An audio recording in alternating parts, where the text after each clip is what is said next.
berkenaan dengan Arab Saudi. Satu benda aja, bila hari itu Donald Trump umumkan tentang penguasaan terhadap Baitul Maqdis atau Jerusalem, sebelum ni nampak tak kita permainan-permainan dan agenda-agenda yang berlaku sebenarnya untuk melorongkan satu track. Ni pandangan saya dan pengamatan saya. Sebab dalam satu hadis Nabi yang diriwayatkan oleh Imam Ahmad dan Imam Abu Daud, apabila Baitul Maqdis sudah dikuasai, maka selepas itu Madinah akan dikepung dan dihancurkan. Dan selepas Madinah dikepung dan dihancurkan, akan berlaku pertempuran yang besar. Selepas pertempuran yang besar akan berlaku penaklukan Konstantinopel. Dan bila berlaku penaklukan Konstantinopel, masa untuk Dajjal keluar sudah tiba. Kita tengok step ada 5 tadi. Mula-mula penguasaan Baitul Maqdis. Bila dah benar-benar totally Baitul Maqdis dikuasai oleh musuh, maka mereka akan mula mencari peluang untuk menjahanamkan Madinah. Bila Madinah dah dikepung, Madinah dah dihancurkan, pertempuran besar akan berlaku. Selepas pertempuran besar berlaku, akan berlaku penaklukan Konstantinopel yang keempat. Bila Konstantinopel dah ditaklukkan, Dajjal akan keluar. Sekarang kita lihat, bila mereka betul-betul dah menguasai Baitul Maqdis, dalam agenda The Hidden Hand, Baitul Maqdis ini akan dirajai oleh siapa di akhir zaman? Akan dirajai oleh siapa? Mereka tunggu siapa? Messiah yang terakhir, the false Messiah, Dajjal. Kita bayangkan kalau mereka dah dapat Baitul Maqdis, Dajjal akan duduk di sini. Sekarang ni Dajjal akan keluar dari mana? Dajjal akan keluar dari bumi Isfahan, dan di belakangnya ada 70,000 Yahudi yang memakai toya lisa. Isfahan di mana? Iran. Iran, Baitul Maqdis, ini law dan ini threat laluan dia. Keluar daripada kawasan Isfahan, jalan dia nak pergi sini. Jadi sebelum Dajjal keluar, laluan-laluan ni harus dicantas lebih awal. Nampak tak? Sebelah Iran, Iraq, beres dah ke? Hancur, kucak-kacir dah. Sebelah tu Syam, Syria, hancur, kucak-kacir dah. Maksudnya laluan dan threat ni dah jelas.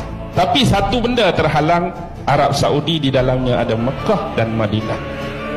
Jadi bila mereka dah benar-benar menguasai Baitul Maqdis, tunggulah masa untuk Madinah akan tiba. Sebab sekarang di atas gunung bergaram Jabal Habsyi sudah ada apa? Yang kita katakan sebagai istana Dajjal. Dia tak boleh masuk. Dia tak boleh masuk ke bumi Madinah. Tetapi juga Rasulullah menyebut bahawa satu masa, ingat tak hadis tentang ketukkan kaki Dajjal 3 kali tu. Bila Dajjal ketuk kaki dia, akan keluarlah manusia-manusia yang dikatakan bersifat munafik, walaupun daripada dalam bumi Madinah. Ketukan yang kedua akan keluar lagi lelaki-laki dan perempuan. Ketukan yang ketiga keluar lagi. Yang tinggal yang betul-betul beriman.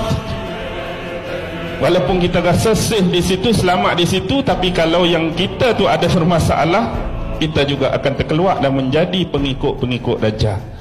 Jadi bila mereka dah menguasai Madinah, automatik laluan ni makin senang. Terus saja, lalu ke Iraq, lalu ke Syam, lalu ke Arab Saudi, terus ke Israel. Anda nampak tak benda ni? Jadi permainan yang dibawa ialah Wahabi vs Syiah. Orang hak lawan Wahabi akan dituduh Syiah, orang hak lawan Syiah dituduh Wahabi. Kita hak duduk tengah ni yang kena. Lawan hak ni, oh Syiah kena. Lawan hak ni, kita kena Wahabi. Ni je permainan. Sebab tu bila mula-mula mereka umumkan penguasaan Baitul Maqdis oleh Donald Trump, ada ura-ura bahawa 2 negara Arab besar akan bertarung, akan berperang, iaitu Arab Saudi dengan Iran. Apa tujuan dia? Fahamlah, ikut law dan threat tadi. Jadi sekarang ni, di samping mereka nak cari Imamul Mahdi, sebenarnya antara salah satu agenda dia, mereka nak melorongkan threat dan laluan yang mudah kepada raja terakhir mereka. Dan ingatlah apa yang disabdakan oleh Rasulullah tentang kisah Nabi Allah Ibrahim dan Ismail. Mungkin ini adalah dari kacamata kerohanian guru-guru yang bersifat kesufian. Bila mana kita melihat anak Nabi Ibrahim, antara Ishak dengan Ismail, siapa yang kena sembelih? Ismail yang kena sembelih. Dan sembelihan Ismail itu keturunan dia adalah keturunan Arak sekarang.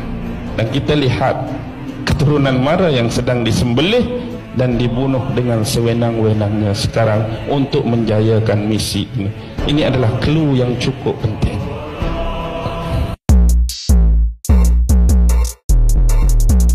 Wal mursalin wa ala alihi wa sahbihi ajma'in.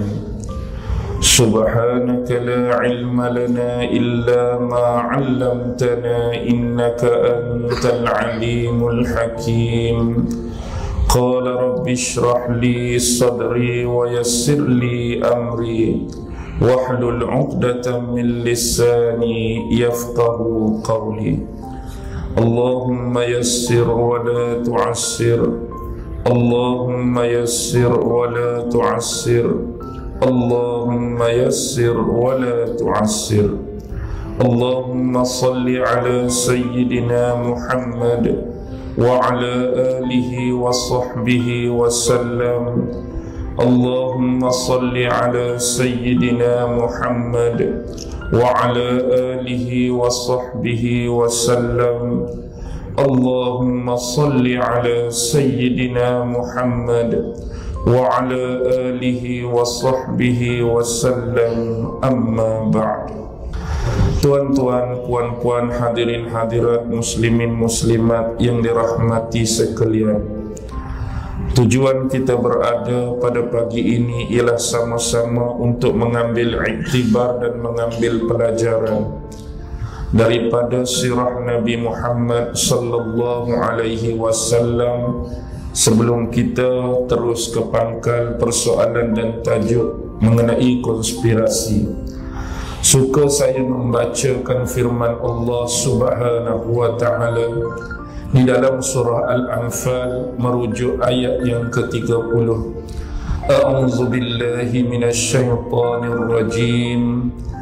Wa idh yamkuru bikal ladzina kafaru liyusbituka aw yaqtuluka aw yukhrijuka wa yamkuruna Allah wallahu khairul makirin.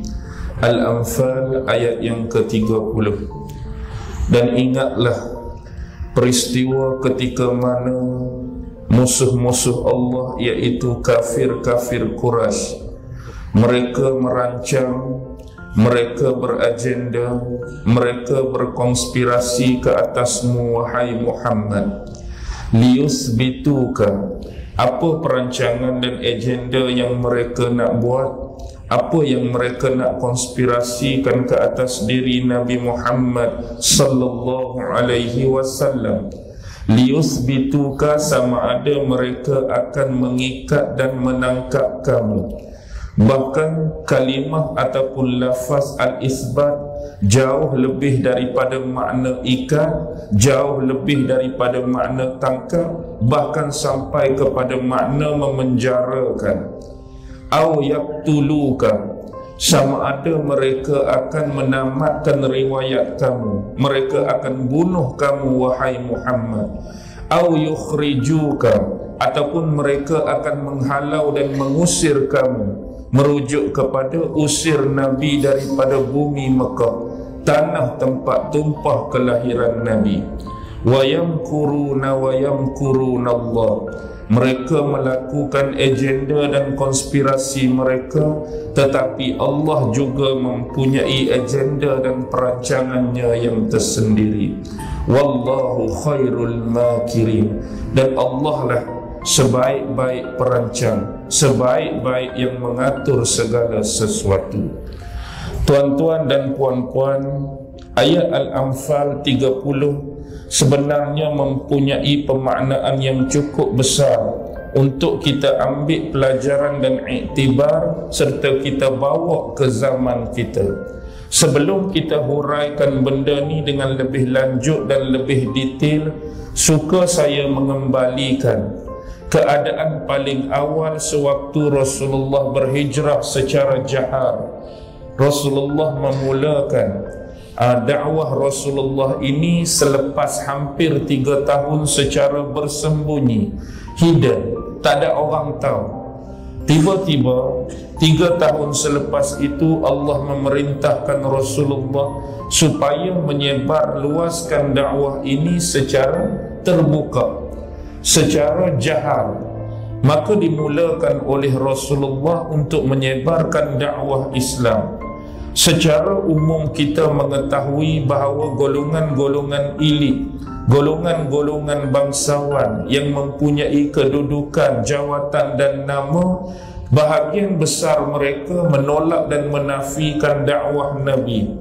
Tetapi yang banyak menerima dakwah dan seruan Rasulullah ialah golongan-golongan sederhana, golongan-golongan yang miskin, hamba-hamba yang mana mereka ini dipunyai oleh tuan-tuan, mereka dipunyai oleh majikan-majikan masing-masing. Antara bentuk perkara pertama yang dilakukan oleh orang-orang kafir Quraisy terhadap sahabat-sahabat Nabi yang memeluk Islam ialah mereka menimpakan ke atas mereka pelbagai bentuk ragam penindasan, penyiksaan dan kezaliman. Mesyuarat pertama yang merancang perkara ini diceritakan dengan banyak di dalam kitab-kitab sirah. Apa yang mereka rancang, apa yang mereka agendakan, mereka memanggil kepala-kepala suku, mereka memanggil kepala-kepala bani. Tujuan dia apa? Tujuan dia nak buat satu checking. Maksudnya macam ni tuan-tuan, nak bagi mudah faham. Kalau kita duduk dalam satu bandar, kita akan panggil setiap ketua kampung. Jadi bila duduk dalam mesyuarat, duduk dalam meeting, ada ketua kampung. Apa yang diminta dalam mesyuarat, ketua kampung balik kepada kampung masing-masing, cek anak buah masing-masing. Cek orang kampung masing-masing, siapa di antara anak buah kamu yang dah terikut dengan ajaran Muhammad, cari mereka, dapatkan mereka, kita akan buat sesuatu ke atas mereka. Ni arahan kepada setiap kepala bani dan kepala suku serta kabilah. Lalu tidak sebahagian kecil sahabat-sahabat Nabi yang menerima bentuk-bentuk penindasan, kezaliman dan penyiksaan. Dalam sejarah sahabat khalifah yang ketiga, Osman juga turut menerima penyiksaan. Sahabat seperti Mus'ab bin Umar turut disiksa, dipenjarakan oleh ibunya sendiri. Bagaimana pula dengan keluarga Ammar bin Yasir yang mana bapaknya terbunuh, ibunya Sumayyah terbunuh, dan dia sendiri terpaksa menanggung bebanan kezaliman dan penindasan yang cukup berat, sampai terpaksa dia mengeluarkan kata-kata yang tidak sepatutnya kepada Rasulullah, sebab dia tak tahan menanggung sangat azab penderitaan. Lalu Abu Jahal, ketua Bani Makhzum, yang menyeksa beliau memberikan 2 kata putus. Sekiranya kamu nak melepaskan diri daripada bentuk siksaan ini, nombor 1, kamu kena sebut benda yang bukan-bukan pada Muhammad. Kalau kamu nak lepas daripada siksaan ni, sebut kepada aku bentuk cacian pada Muhammad, tohmah Muhammad, maki Muhammad, aku lepas kamu.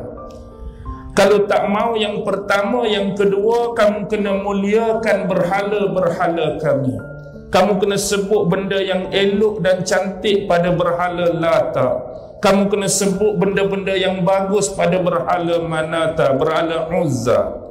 Kedua-duanya buat pertama kali mampu ditahan, tapi kerana dek terlampau teruk sangat penyiksaan, maka kedua-dua benda ni dilakukan oleh Ammar bin Yasir. Dan janji Abu Jahal ditunaikan, dia lepas. Tapi di kemudian hari Ammar berlari mendapatkan Rasulullah, wahai tuan-tuan, mengadukan permasalahan dia, yang mana dia dah tersebut benda-benda terhadap diri Rasulullah dalam bentuk cacian, dalam bentuk tomahan, tapi dikarenakan terpaksa dan dipaksa. Kalau tuan-tuan cek surah An-Nahl ayat 106, itu merujuk turunnya ayat tu kepada kisah Ammar, yang mana Allah menyebut barang siapa yang beriman kepada Allah kemudian setelah itu dia kufur, dan ini Allah akan murka pada dia, illa man ukriha wa qalbuhu mutma'innu bil iman, kecuali sesiapa yang terpaksa ataupun dia dipaksa untuk melakukan demikian sedangkan hatinya yang sebenar dipenuhi dengan iman. Jadi yang dilakukan oleh Ammar ini terpaksa dan dipaksa, dan dia dimaafkan. Bahkan ada hadis-hadis yang menyebutkan dialog di antara Rasulullah dengan Sayyidina Ammar bin Yasir. Wahai Ammar, apa yang terjadi, bagaimana dengan hatimu? Hatiku tenang wahai Rasulullah. Wahai Ammar, sekiranya benda ini berulang buat kali kedua pada diri kamu, maka tidak salah bagi kamu untuk melakukannya sekali lagi. Maksudnya apa? Kalau orang siksa lagi, orang buat lagi, suruh cakap benda-benda macam ni, sedangkan hati kamu sebenar tak mau cakap, hati kamu lawan, hati kamu memberontak, tapi kamu dipaksa atau terpaksa, tidak menjadi kesalahan kerana nak menyelamatkan satu benda yang cukup besar, iaitu nyawa. Bahkan dalam sejarah sahabat seperti Khabbab bin Aris, Al-Aflah, Bilal bin Rabah, yang perempuannya Zunairah, An-Nahdiyah, Ummu Ubais, perempuan Bani Muammal yang disiksa oleh Sayyidina Umar bin Al-Khattab zaman jahiliyah dia, cukup membuatkan kita menitiskan air mata melihat kepada bentuk-bentuk penindasan dan kezaliman. Seterusnya apa berlaku, langkah demi langkah, step demi step. Apa yang mereka buat kepada Rasulullah? Mereka buat kepada Rasulullah bila Rasulullah tak mau berhenti dakwah dia. Mereka mula melakukan seperti yang berlaku kepada diri Nabi-Nabi dan Rasul sebelum ini. Apa dia tuan-tuan? Assassination character, pembunuhan karakter. Bunuh karakter seseorang ialah untuk menampakkan sesuatu bukan yang sebenar pada diri seorang supaya mendapat kepercayaan dalam masyarakat bahawa orang ni sekian. Sedangkan hakikatnya bahawa sesuatu itu tak pernah ada dan wujud pun pada diri orang yang didakwa. Contoh Nabi Muhammad lengkap, komplit, sempurna segala-galanya. Tetapi dalam sejarah kalau kita baca sirah-sirah, tuduhan apa yang tak pernah dilemparkan ke atas Nabi? Nabi pernah dituduh sebagai orang gila. Nabi pernah dituduh sebagai tukang syair. Nabi pernah dituduh sebagai tukang nujum. Nabi pernah dituduh kurang siuman. Macam-macam tuduhan dekat Nabi. Yang mana sebenarnya tuduhan itu benar atau salah? Salah. Tuduhan tu betul atau tak betul? Memang tak betul.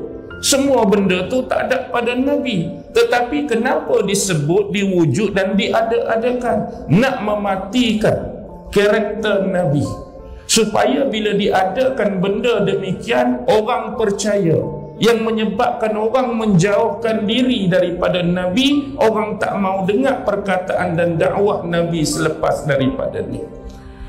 Benda ni bukan berlaku kepada Nabi sahaja, bahkan sampai kepada peringkat sahabat, sampai kepada peringkat ulama, sampai kepada peringkat pendakwah dan da'i-da'i yang wujud dalam dunia hari ini.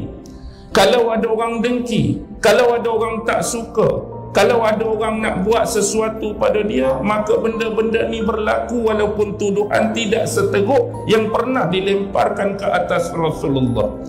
Pendakwah ni macam ni, da'i ni macam ni, ustaz ni lagu ni, ustazah ni lagu ni. Kadang-kadang hak betul tu tak apalah. Kadang-kadang sebut benda tak betul, benda yang tak sepatutnya, semata-mata nak menjatuhkan reputasi, nak buka aib, nak jatuhkan maruah seseorang. Adalah sebab-sebab tertentu kenapa mereka melakukan demikian. Begitu sedihnya melihat hati-hati manusia yang kelam, hati-hati manusia yang jahat. Baik, bila assassination character tak berlangsung, Tak jalan juga. Sebut macam-macam, tuduh macam-macam, dakwa macam-macam, tak jalan. Orang tetap ikut Nabi, pengikut makin bertambah. Maka mereka menggunakan jarum-jarum yang halus melalui penawaran-penawaran terhadap diri Nabi.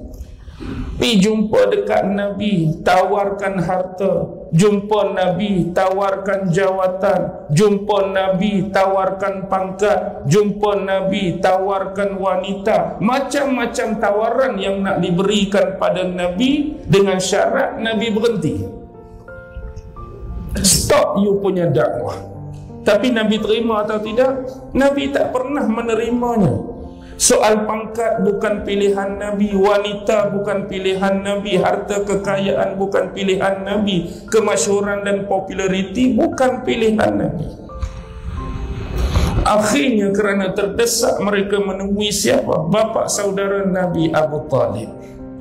Memberi kata putus.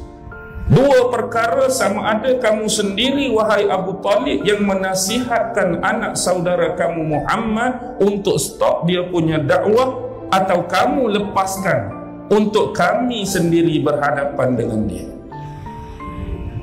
Lalu janji Abu Talib dia nak nasihatkan Nabi Muhammad, tetapi tidak. Malah Nabi Muhammad tetap menjalankan dakwah dia. Mari lagi jumpa. Sesungguhnya kami amat menghormati kamu dengan usia kamu, dengan kedudukan kamu, dengan pangkat kamu yang disegani dan dihormati. Bila kami minta kamu berurusan dengan dia, kamu tak buat pun. Lalu apa cerita pula ni? Cakap sekali lagi. Lalu Abu Talib menemui Rasulullah. Wahai anak saudaraku, sesungguhnya pemimpin kaummu datang bercerita mengenai kamu begitu begini, begitu begini. Jadi aku minta kepada kamu berdiam dirilah demi kemaslahatan aku dan demi keselamatan kamu, wahai anak saudaraku. Tolong diam, berhenti berdakwah, stop berdakwah. Demi maslahat aku pun serabut dah. Tiap-tiap kali mereka mari jumpa cakap benda sama, dan aku bimbang mereka akan mengapa-ngapakan kamu. Tawaran ini ditolak oleh Nabi dengan kata-kata yang begitu indah. Seandainya matahari diletakkan di atas tangan kanan aku dan bulan di tapak tangan kiri aku, sampailah Allah memenangkan agama ini atau aku sendiri binasa dan terkorban kerananya, aku sesekali tidak akan berhenti. Sampai dia bangun dalam keadaan menangis, memalingkan wajah, membelakangkan Abu Talib dan nak meninggalkan Abu Talib. Abu Talib sambil menangis panggil, biarlah kalau begitu wahai anak saudaraku, buatlah sesuka hati kamu. Sesungguhnya aku tak akan sebut benda ni, tak akan kacau dah. Tetapi aku sekali tidak akan membiarkan mereka mengapa-apakan kamu. Cukup ke cerita ni? Mari lagi, tak puas hati. Bawa seorang pemuda yang tampan, seorang pemuda yang handsome, Imarah bin Al-Walid bin Al-Mughirah. Tujuan apa? Nak buat sistem barter, nak tukar lelaki ni bagi dekat Abu Talib, mari Muhammad dekat aku. Ni kami bawa seorang pemuda yang baik, pemuda yang handsome, yang tampan, kami akan bagi dekat kamu. Bila kamu ambil budak ni, kamu nak jaga dia macam kamu jaga anak saudara kamu Muhammad, tak mau cakap apa, tak mau nasihat, kamu nak belai, nak buat apa, ambillah, dengan syarat tukar Muhammad bagi dekat kami. Lalu ini bentuk penghinaan, ini bentuk provokasi terhadap Abu Talib. Kerana apa? Kerana kamu minta ambil lelaki kamu, nak suruh aku jaga, nak suruh aku belai, nak suruh aku cover, nak suruh aku security, sedangkan kamu nak ambil Muhammad, melakukan sesuatu yang kurang baik terhadap dia. Dan ini tidak aku terima sama sekali. Ini berlaku dalam rentang sejarah yang cukup lama, percubaan demi percubaan untuk menghancur dan memusnahkan kerjaya Nabi Muhammad sebagai utusan Allah lebih jauh, tak mau amanah ini disebarluaskan kepada sekalian makhluknya. Perancangan-perancangan ini dah berlaku seawal Rasulullah di Mekah, tuan-tuan. Dan last sekali apa jadi berkenaan dengan ayat tadi. Hampir-hampir waktu Rasulullah nak berhijrah, satu mesyuarat tergempar, mesyuarat paling penting diadakan di Darun Nadwah. Mesyuarat yang dipimpin, diketuai dan dipengurusikan oleh ketua Bani Makhzum. Siapa? Amru bin Hisham, iaitu Abu Jahal. Di dalam mesyuarat ini dipanggil, ada riwayat menyebut 100 hingga 120 pimpinan daripada suku-suku, ketua-ketua kabilah dan bani-bani di Mekah. Hanya dua saja tak dijemput, iaitu Bani Hashim dan Bani Abdul Muttalib. Kerana dua bani ni yang paling kuat memberi sokongan dan dokongan kepada Rasulullah. Kalau panggil pemimpin daripada Bani Hashim dan Bani Muttalib sekalipun, apa yang kita nak agenda dan rancangkan pasti mereka tolak. Jadi awal-awal tak payah jemput mereka. Panggil akan bersetuju dengan kita. Satu-satunya daripada Bani Hashim yang dipanggil ialah pak saudara Nabi. Tu pun bukan atas kota Bani Hashim, bukan atas kota Bani Muttalib, tapi atas kota geng rapat, sekutu rapat mereka. Sebab Abu Lahab ni pak saudara Nabi, automatik dia Bani Hashim, Bani Muttalib. Tapi sebab tak panggil, bukan atas kota Bani, tapi atas kota rakan kongsi mereka. Jadi sedang mesyuarat nak berlangsung, datang seorang lelaki tua yang mana nampak macam dia dalam perjalanan yang jauh, dia minta nak masuk dalam mesyuarat. Ni kita bagi ringkas-ringkas. Nak masuk dalam mesyuarat sepenting ni, orang luar tak boleh masuk. Ni mesyuarat geng-geng Mekah, pemimpin-pemimpin Quraisy. Kamu ni siapa? Aku adalah salah seorang pemimpin daripada Najat. Najat, tuan-tuan, siapa dia? Najat disebutkan dalam hadis Rasulullah, iaitu tentang kemunculan dua tanduk setan. Najat, di mana Najat sekarang, tuan-tuan? Najat yang Nabi sebut di mana sekarang? Najat dah jadi ibu kota Saudi, Riyadh. Riyadh itulah Najat. Baik, dia pun ceritalah, dia juga amat benci kepada Nabi, memusuhi Nabi. Dia juga nak bagi pendapat, nak bagi pandangan, nak bagi idea dalam mesyuarat ni. Dia orang luar, tiba-tiba saja dia nak masuk, suka-suka hati dia saja. Last kali Abu Jahal minta pengawal-pengawal cek, takut dia ni orang upahan Nabi, menyamak nak masuk, nak curi-curi maklumat apa yang dibincangkan. Cek punya cek, dia memang tak terlibat langsung. Dia tak terlibat langsung dengan komplot Muhammad nak hantar ke spy ke mata-mata, tidak. Akhirnya masuk meeting lah. Dalam meeting tu, apa yang mereka nak buat ke Nabi? Kalau kita baca kitab-kitab sirah, hampir berbelah-belah perancangan yang mereka nak buat. Ada yang nak tangkap, nak kurung, nak penjara, tak bagi makan minum sampai Nabi mati. Ada yang nak ikat bubuh dalam kotak macam keranda, biar lemah, tak ada nafas, tak ada oksigen sampai mati. Ada yang kita kata ikut Nabi senyap-senyap sampai lorong gelap, kita belasah, kita pukul sampai mati. Ada yang nak pergi tempat yang jenis jurang, bila kita ajak dia bersembang, kita tolak biar jatuh sampai mati. Macam-macam perancangan. Tapi last sekali yang diterima, apa yang mereka nak buat malam Rasulullah nak berhijrah, itulah yang diterima. Tapi siapa sebenarnya lelaki tua daripada Bani Najat tadi? Tuan-tuan, dia bukan orang, dia bukan manusia. Itulah iblis yang menyamar sebagai manusia. Untuk apa? Untuk memberi pandangan dan pendapat bagaimana yang seharusnya dan sepatutnya dilakukan terhadap Rasulullah. Tapi apa yang berlaku, peristiwa ni Allah rakam balik dalam ayat tadi, wa iz yamkuru bikal ladzina kafaru. Waktu peristiwa mesyuarat tadi di Mekah atau Madinah, tuan-tuan, Nabi tak hijrah lagi tu, di Mekah. Tetapi ayat yang kita baca Al-Anfal 30 turun di Madinah. Otomatik dia termasuk ayat-ayat Madaniyah, tapi cerita dia kembali ke pangkal. Ayat turun ke Nabi di Madinah, tapi cerita tu bukan cerita di Madinah, cerita pasca hijrah. Why? Ini sebenarnya bila kita tengok wa'iz, bila Allah sebut wa'iz, iz ialah kalau kita mengaji nahwu saraf, iz ni apa? Haraf zarafiyah. Zarafiyah menceritakan tentang rentang masa, keadaan masa bila. Dan wa'iz juga menjadi lafaz at-tazkir, memperingati. Sebenarnya lafaz wa'iz ialah dalam bahasa Arab, dia nak mengembalikan semula nostalgia, nak menghidup dan menyuburkan kembali memori kita tentang sesuatu yang telah berlaku. Dan ingatlah, kenanglah, suburkanlah, nak suruh peringat sungguh-sungguh, benda tu dah lama, benda tu dah lepas, tapi cerita balik. Why?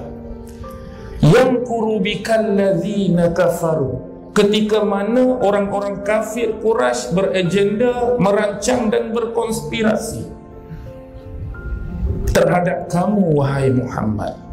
Tapi tengok kecantikan ayat ini. Yamkuru fi'il madhi atau mudhari, tuan-tuan? Yamkuru madhi atau mudhari? Imam, yamkuru madhi atau mudhari? Mudhari. Tengok perbuatan-perbuatan. Liyusbituka, madhi atau mudhari? Mudhari. Yaqtuluka, mudhari. Yukhrijuka, mudhari. Lepas tu lagi wayam kurun, mudhari. Wayam kuruna wayam kuruna Allah wallahu khairul makirin. Kita akan lihat satu bentuk ayat yang sama dalam surah Ali Imran ayat 54. Sama, tapi dia guna madhi. Dia tak guna wayam kuruna Allah, tapi dia guna apa? Wa makaru Allah wallahu khairul makirin. Hak ni mudhari, hak tu madhi. Hak tu cerita siapa? Hak tu cerita konspirasi pembunuhan Nabi Allah Isa. Kenapa konspirasi pembunuhan Nabi Allah Isa di tiang salib itu disebut dengan fi'il madhi? Kerana benda itu, itulah pertama kali berlaku dan itulah yang terakhir. Tak akan ada perkara tersebut berulang buat kali kedua dah. Benda dah lepas. Adakah Nabi Isa akan disalib buat kali kedua? Atau sejarah ni berulang lagi ke atas diri Nabi Isa? No. Nabi Isa akan turun, ya, buat kali kedua, tapi bukan untuk isu ini, tetapi untuk membunuh Dajjal, untuk membunuh babi, untuk menghapuskan cukai-cukai, menghancurkan palang-palang salib. Menerusi hadis. Tapi pasal apa hak ni disebut mudhari? Konotasi mudhari bermaksud kekinian dan future. Maksudnya benda ni berlaku ke atas Nabi, tak akan berhenti konspirasi macam ni, dia akan berterusan ke atas Nabi, ke atas sahabat, ke atas Islam. Kini, sekarang, future, sampai bila-bila. Inilah kehebatan bahasa Al-Quran, lughah Al-Quran, simbolik Al-Quran. Kita nampak cerita Nabi, ya benar, masa tu cerita Nabi, tetapi bab agenda konspirasi dia akan berterusan dengan lafaz mudhari tadi. Maksudnya bab nak tangkap, bab nak dera, bab nak penjara akan mati dan tamat pada zaman Nabi saja ke? Tidak, akan berlangsung tuan-tuan sampai hari ini kepada setiap pejuang Islam, pejuang agama, dai dan pendakwah seperti Rasulullah. Bab nak bunuh, zaman Rasulullah saja ke nak bunuh orang? Tidak, sampai hari ini pun benda-benda yang sama berlaku. Setiap hari umat Islam dibunuh, kadang-kadang tanpa sebab yang kukuh, tanpa sebab yang logik dan rasional. Bab pengusiran, berlambak beribu berjuta umat Islam diusir daripada tanah air sendiri. Tapi cantiknya bila sebut wayam kuruna Allah, ini adalah dalam ilmu balaghah disebut bayan al-musyakalah. Apa dia bayan musyakalah? Bayan musyakalah menceritakan benda yang sama tetapi tujuan yang berbeza. Dia cerita orang kafir beragenda, berkonspirasi. Allah juga beragenda dan Allah juga merancang. Tetapi bentuk dan tujuan perancangan sama atau berbeza, tuan-tuan? Berbeza. Sebab perancangan mereka nak menghancurkan, nak memusnahkan. Tetapi perancangan Allah nak cover, nak defend Nabi dan agama. Sama-sama duk create, sama-sama duk rancang, sama-sama duk tulis, tapi hak satu benda buruk, satu benda baik. Dan adakah perancangan ini berhenti? Tidak. Perancangan masih diteruskan. Sama ada kita sedar atau kita tak sedar, kita tahu atau kita tak tahu, ini adalah bentuk apa dia? Iklam sia-sia. Ini iklam sia-sia. Apa dia? Perkhabaran tentang politik, terutama keterkaitan dengan Bani Israel dan Yahudi. Bila Yahudi berhijrah ke Madinah, ayat ni jadi panduan bahawa hal-hal ke atas Nabi, agenda of conspiration ini tak akan berhenti. Siap menunggu Nabi di Madinah sudah ada. Siapa yang bakal melakukan benda sama?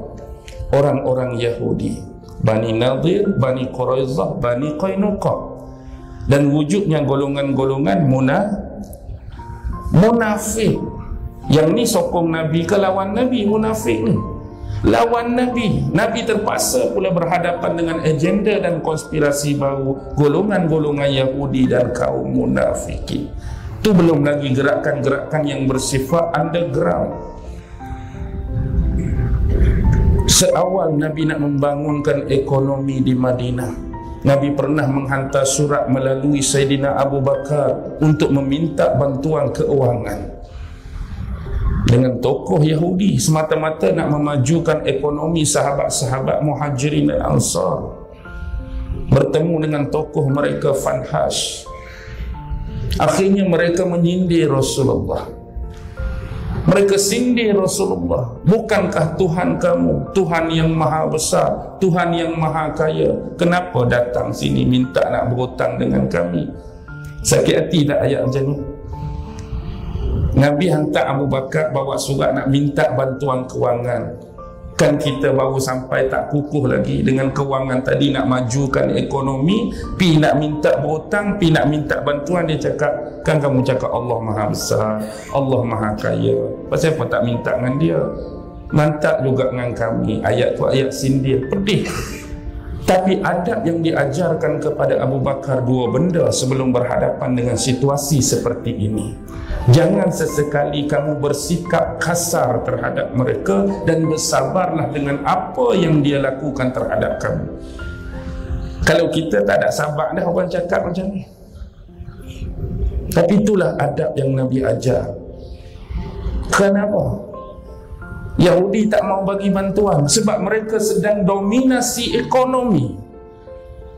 Dan mereka tahu kalau bagi bantuan dekat Nabi, Nabi gunakan bantuan yang diberikan, Nabi akan apa? Akan menjadi pesaing utama mereka selepas ini.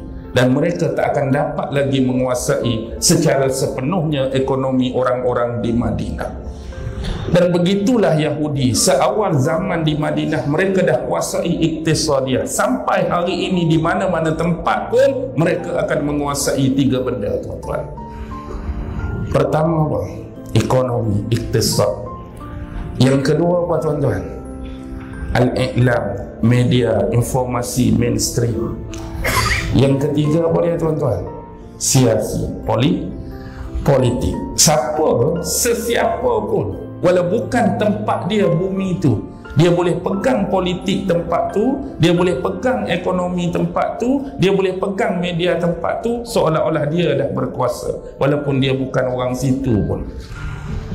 Dia boleh conquer, dia boleh kawal, dia boleh kontrol. Sebab ekonomi dia pegang, politik dia pegang, dan media dia pegang. Baik, itu pertama.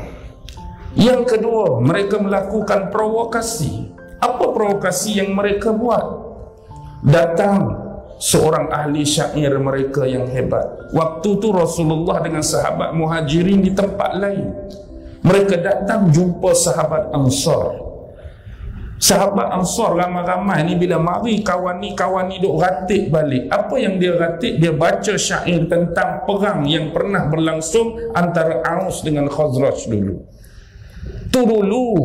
Hari ni Khazraj, Aus dah dipersaudarakan oleh Nabi atas nama Islam. Mereka tak suka benda ni. Sebab sebelum ni Aus dan Khazraj jadi sekutu mereka. Aus jadi sekutu Bani Nadir dan Bani Quraizah, sedangkan Khazraj jadi sekutu Bani Qainuqa. Yang perang Aus dengan Khazraj, dua ni pun sekutu, patut sekutu pun berperang. Tapi hak berperang Aus dengan Khazraj, sekutu buat apa? Sekutu tepuk tangannya.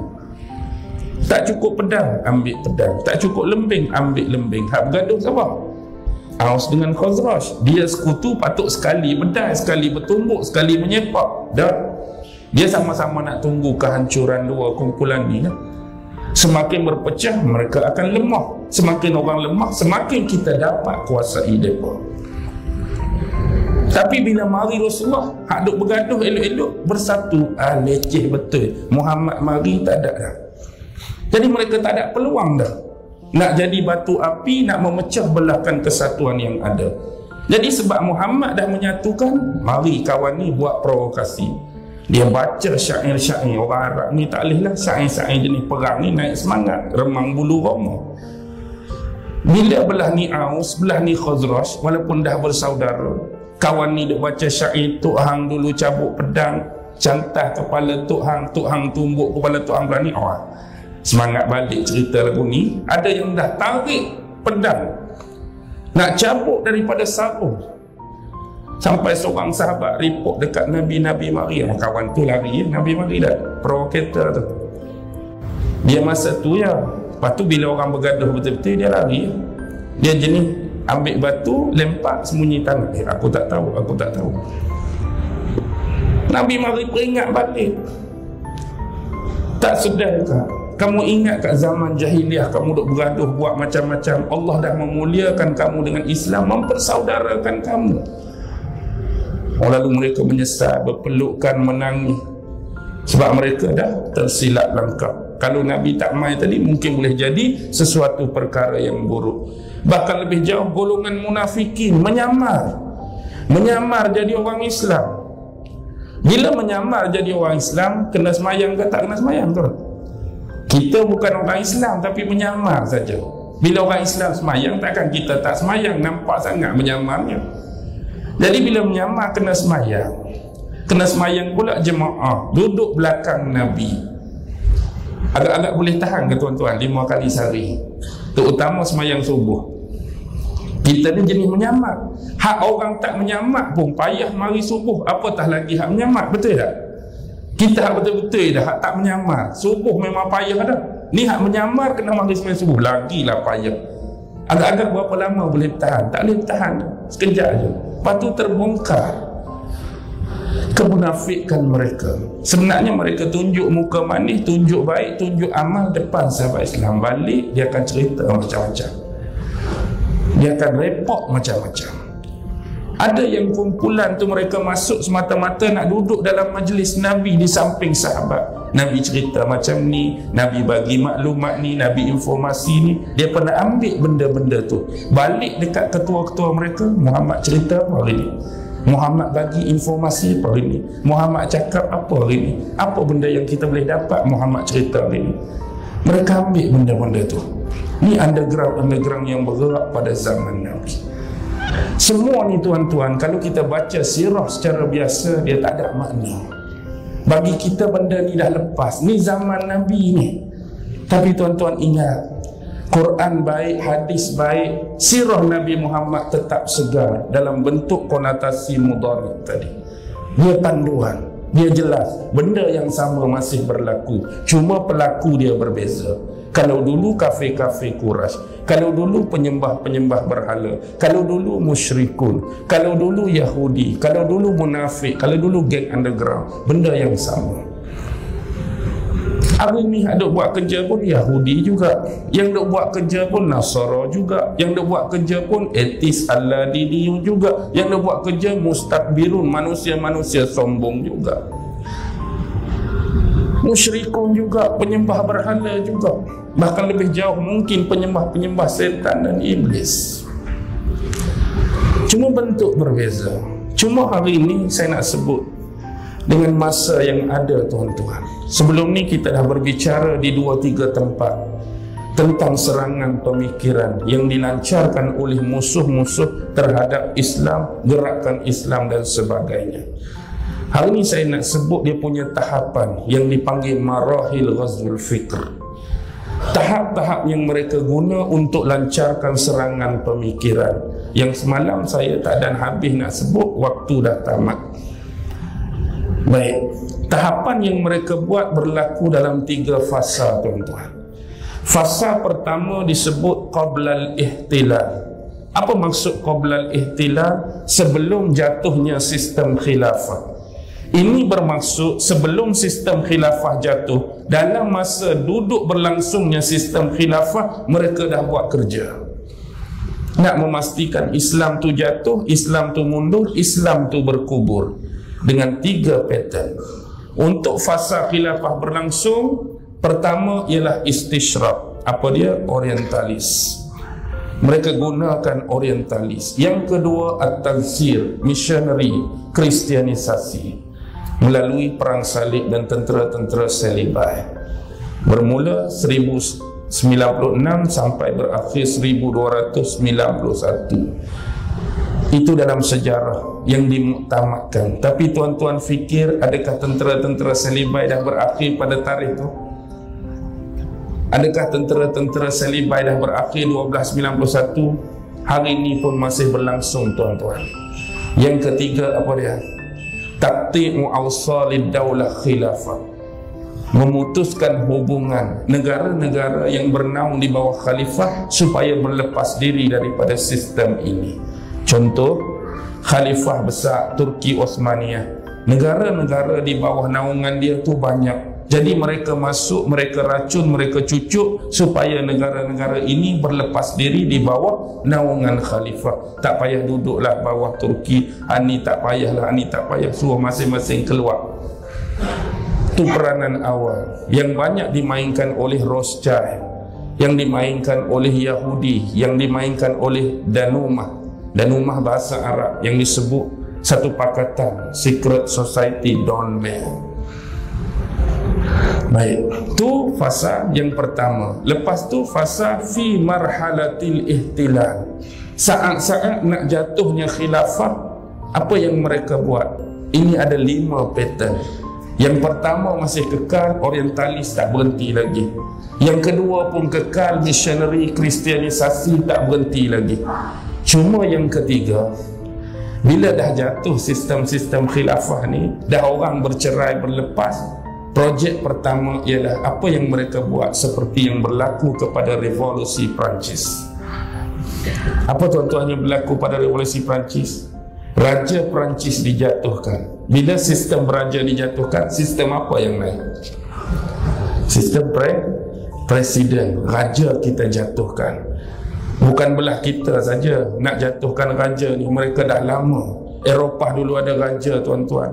Raja Belanda, Raja Sweden, Raja negara tu, Raja negara ni, semua dah hilang. Keluarga diraja, darah diraja ada, tapi kedudukan, pangkat, kekuasaan dah tak ada.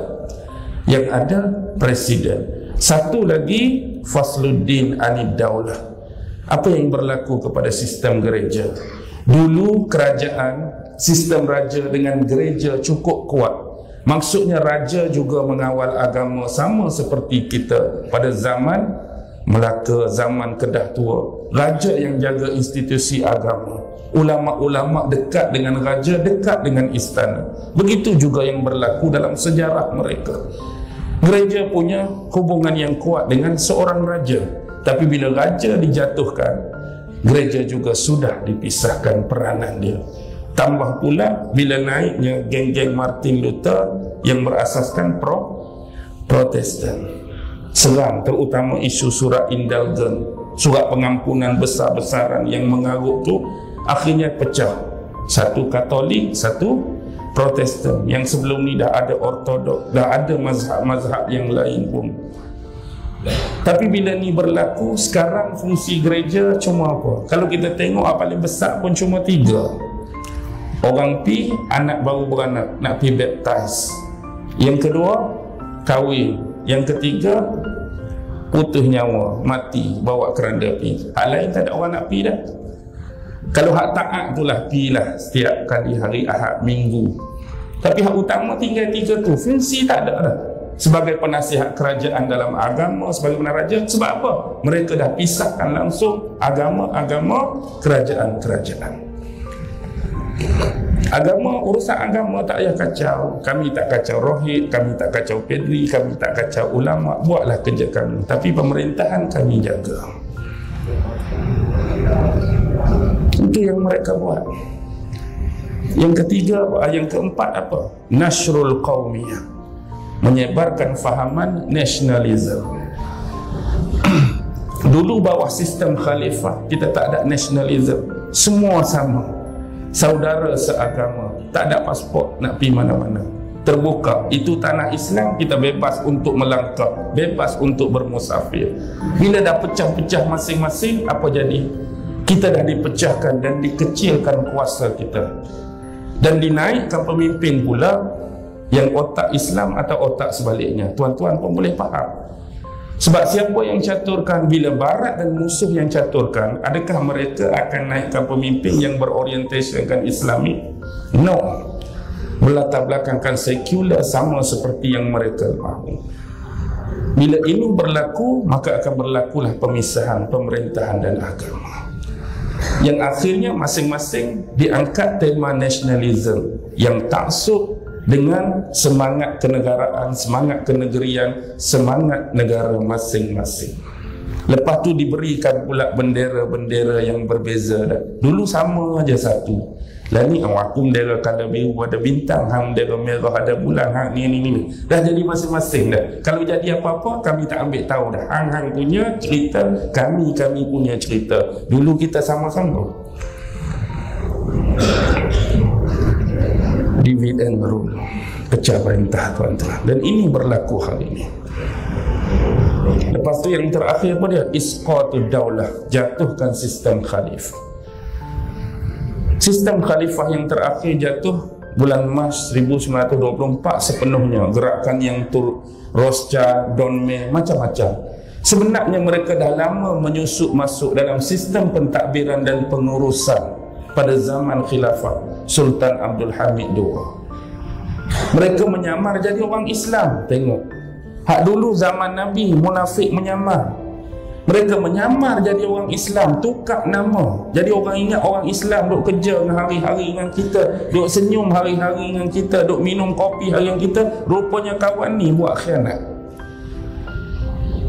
Tambahan pula isteri-isteri Khalifah Turkah Osmaniyah ada orang-orang Eropah, perempuan-perempuan Mak Saleh. Sebenarnya mereka dihantar sebagai spy mata-mata.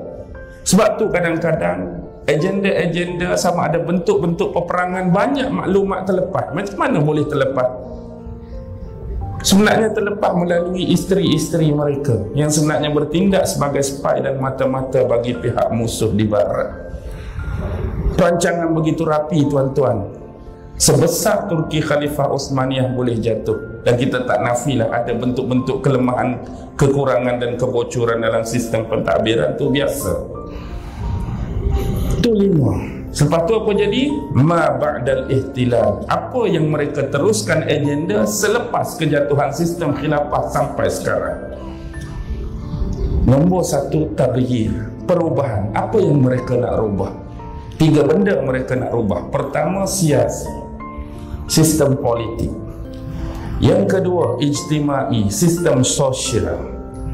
Yang ketiga ialah apa dia, tuan-tuan? Iktisadi, sistem ekonomi. Dulu kita berpolitik, politik Islam. Sekarang politik takut nak sebut, tak kira lah, tuan faham sendirilah politik bentuk mana, bentuk kepartian ke bentuk mana. Tapi tuan-tuan tahu tak, bila bentuk kepartian ni tuan-tuan makin bersatu atau makin berpecah? Dulu ada 2, okey lagi. Lepas tu jadi berapa? Jadi 3. Lepas tu jadi berapa? Jadi 14. Bila jadi 14 ni makin kuat ke makin tak kuat, tuan-tuan? Sebab masing-masing bawa agenda, masing-masing bawa ideologi, masing-masing bawa kepahaman. Semua nak angkat ideologi masing-masing. Dan otomatik dalam sistem ni kita kena kata. Kena kata apa? Kena kata kita betul, orang betul ke kita betul, orang salah. Pernah ada orang ceramah di pentas-pentas contoh politik, oh kami adalah kumpulan yang paling betul dan benar, tapi kumpulan belah sana pun paling betul dan benar. Ke dia jadi lagu lain? Dah pernah dengar tak macam ni? Hatu pun betul juga. Oh, hatu pun memang bagus, betul juga. Ada ke dengar lagu tu? Tak ada. Hani yang betul. Lepas orang kongkang. Semua tak kena. Belah tu pun nanti ceramah sama je. Hak dia betul, hak ni pula kongkang tak kena. Lepas tu bila nak habis? Bila nak habis? Nampak tak percaturan ni? Dan saya sebut hari tu, sistem ni macam main bola sepak je. Kita diberi kemerdekaan dengan sebiji bola. Habis nak main kat mana bola ni? Dah aku bagi bola merdeka ni, main kat tempat kamu lah, padang kamu sendirilah. Dulu ada 2 pasukannya, lawanlah 2 pasukan ni. Bila berlawan, kiraan kemenangan dengan kiraan gol, siapa jaring banyak gol dia menang. 4-3, siapa boleh menang?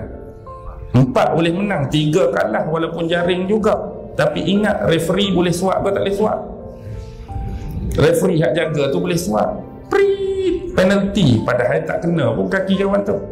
Tapi referee awal lagi penalty. Bila kawan ni nak balas serangan, bola tak out lagi, tak keluar ni, bola keluar. Tak nak kata apa.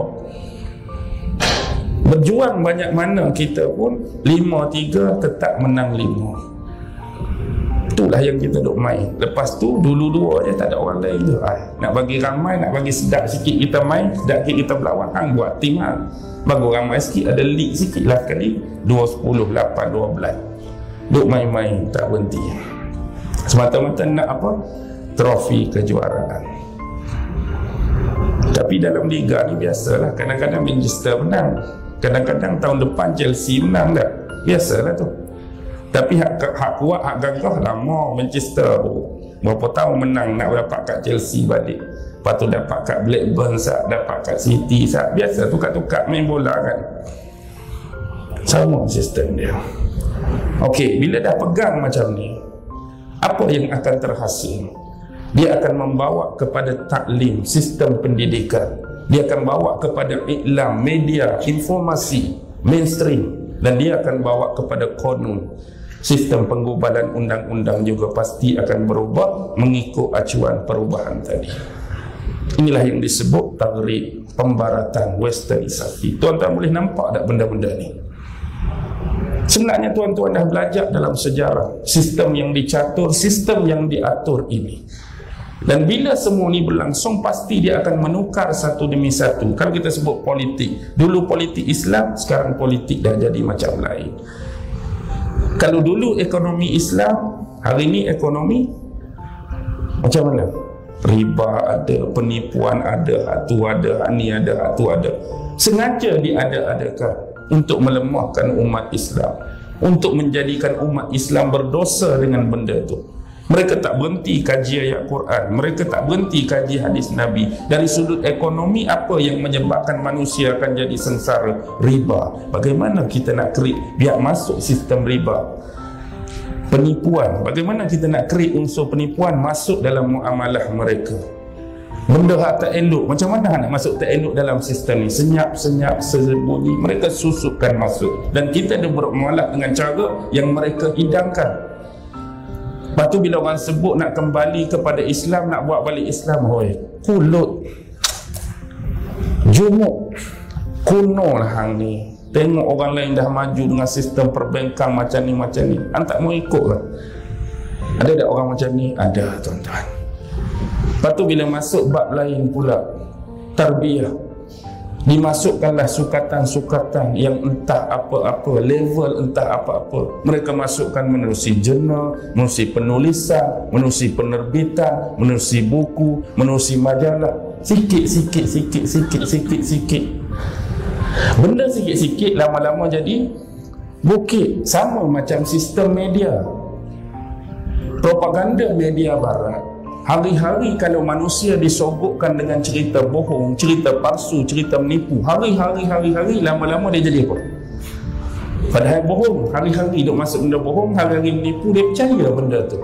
Sebab hari-hari dibohongi, dia akan percaya. Sampai kamu sendiri yang buat bohong tu tak percaya apa yang berlaku. Benda sama je. Tak perlu buat apa tuan-tuan, perlu buat apa yang mereka buat. Maksudnya kita kena bohong? Tak. Mereka hari-hari duk cerita bohong, kita cover balik cerita apa? Cerita benar. Ustaz-ustaz tolong, da'i-da'i tolong, pendakwah tolong. Hari-hari mereka tabuh hak tipu, hari-hari kita up betul. Hari-hari mereka membohongi, hari-hari kita up kebenaran. Cover balik je.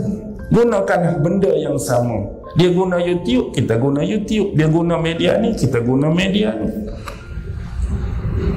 Jadi walaupun mereka tu teknologi, sains orang barat buat, tapi keperluan dia kita guna untuk kebaikan. Yang jadi masalahnya, tujuan utama mereka buat tu untuk baik kita ke untuk hancur kita? Untuk hancur kita, dan kita tak nafilah hak terlepas tu. Tapi didiklah, ajarlah untuk kita menggunakan teknologi ini pada jalan yang betul. Memang bahana dia besar benda-benda hari ni. Ada hak jadi warga TikTok, ada hak jadi Instagram, hak jadi tu, hak jadi macam-macam. Hak tak rajin berjoget, makcik pun berjoget dalam TikTok. Mula-mula seorang dulu, makcik nak try lah. Lepas tu berasa tengok makcik bedah pun dah viral, makcik melah pun dah viral, makcik pun nak juga viral kan. Lepas tu rasa seronok. Bila makcik viral kan, pakcik mak pula tunjuk pula hak dia berjoget juga. Jadi makcik nak balas balik. Macam-macam berlaku, merosakkan tuan-tuan. Tapi budaya ni dah subur. Subur tak subur pun dia dah berlangsung.